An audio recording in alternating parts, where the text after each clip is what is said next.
Hello, this is János, it's Rivered Audio, and recently I made a poll on my channel on what you would like to hear about, what subjects, what topics should I address, and now I'm continuing down on that thread.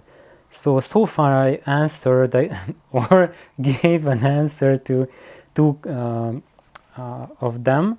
One was on the room resonances, especially objects within a room, and the other was about coaxial drivers versus single-handed drivers from Adrian.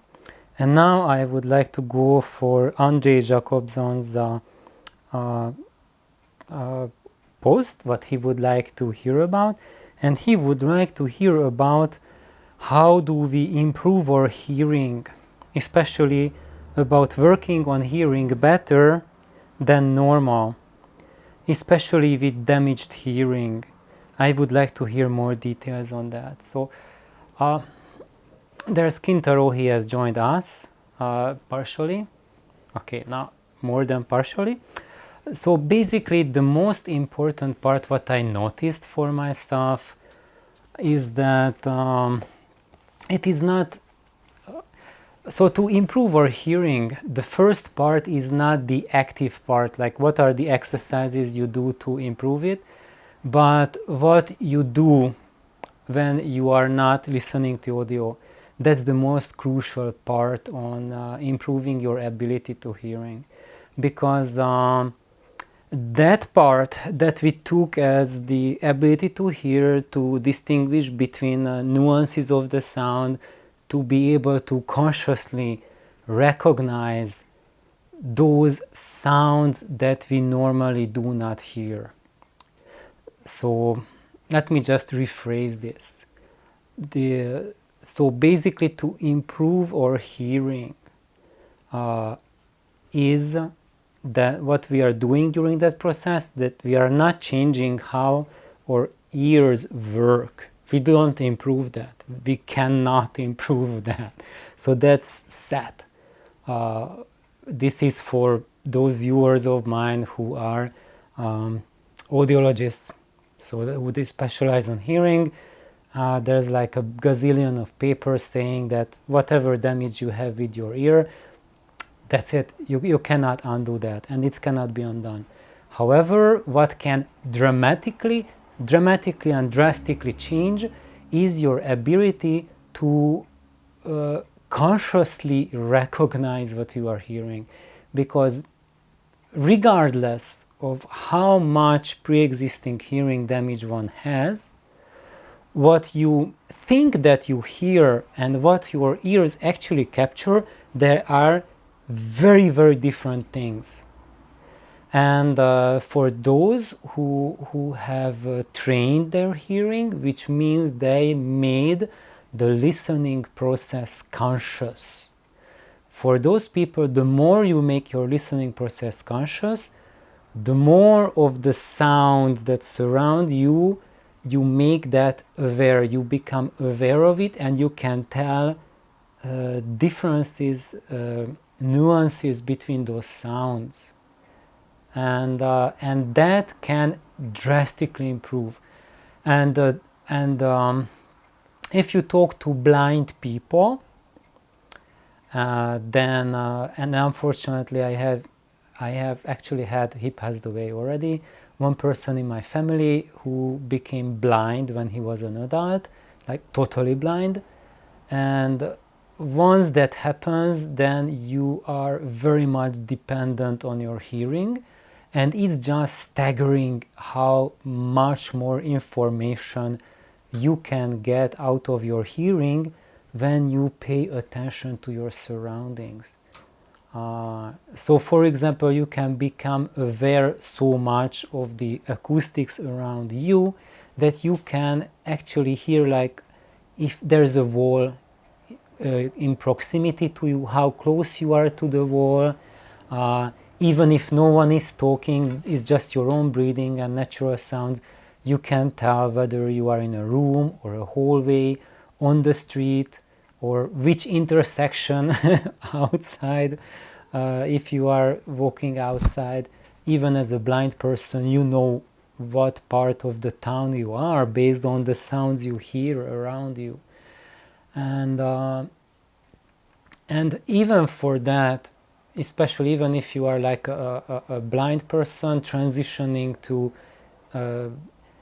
using your hearing as your primary mode of communication with the world instead of your sight, it requires a long transition. And for me, what I noticed for myself is I made the most change of awareness of how aware I am of the sounds and what kind of distinctions can I make in the sound, and actually it's not just for the purpose like of hearing more, but it's the ability to become more aware of the sound, of the world of sound. And it's just staggering that how as you progress in improving your awareness of the auditory world, that because we are primarily such visual creatures, how much in the background is what we hear, and we are not aware of the vast majority of the signals that are coming to our ears. And so now I'm going back to the basics, to where I started this video.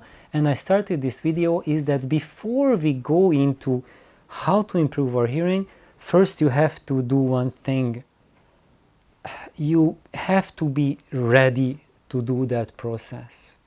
And like if you work, like you come back from your work, you work like 10 or 12 hours, you commuted a couple hours, your ears are super tired from driving on the highway, you live in the city, it's tremendous noise the whole day, maybe at work you are also exposed to loud noises, and then when you got home, maybe you eat your dinner, and now you think that you are ready to improve your hearing. No, at this point you are ready to rest your ears. So the most important part is that before you engage in any activity, to do any kind of awareness exercises to improve your hearing, because all of these exercises to improve your hearing are about your awareness, that you expand your awareness. That when your ears are tired, and it doesn't mean that your ears are tired, your brain is tired processing all that loud noises that surround you during the day. And your brain is an analog computer, and when there's like lots of noises hitting it, it tires, and then it needs to recover. So it's kind of like, imagine if it was a computer, it's like running hundreds of processes and tasks, and it just eats up all the processing power, all of the memory, the cache is full. So before you can crunch more data on your computer, you have to dump your cache, you have to erase it, you have to wait until the CPU's temperature drops down to safe zone, and you have to quit all the applications, and then you are ready to engage that hardcore heavy hitter application to get to the next level. Same is with the human brain. Whenever you do any awareness exercises to improve your hearing, before that I really recommend the groundwork, the foundation for that is to have your ears and your hearing much more rested and recovered than normal. So this is the number 0 exercise before we do any exercises, especially if you have hearing damage. Make sure that you spend a couple of days, maybe a week or even 2 weeks, minimizing the exposure to loud noises. Number 1. When you are driving or you are at work, always make sure to wear some sort of hearing protection. Whenever you are exposed to noises like 70 dB, 80 dB, make sure that you are not exposing your ears to that much. The cats are playing.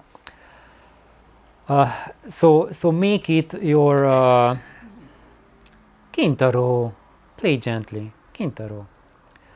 So make it a habit to have earplugs with you, and whenever the noise is becoming loud, just plug in the earplugs. Even at work, if the background noise is too loud, like there's an AC on top of you, then plug your ears during the day. Even when no one's talking to you, just wear ear protection. At work, I'm also wearing ear protection the whole day. And driving, also ear protection. And then when you notice that your ears are much more, what's happening there, Kintaro? Kintaro, play nice, that's it, play nice. So this is the number 1 exercise, or number 0 exercise. Make sure, put in energy to keep your ears more rested than usual. And if Kintaro, I have to stop and just break up that cat fight there. I'll be back.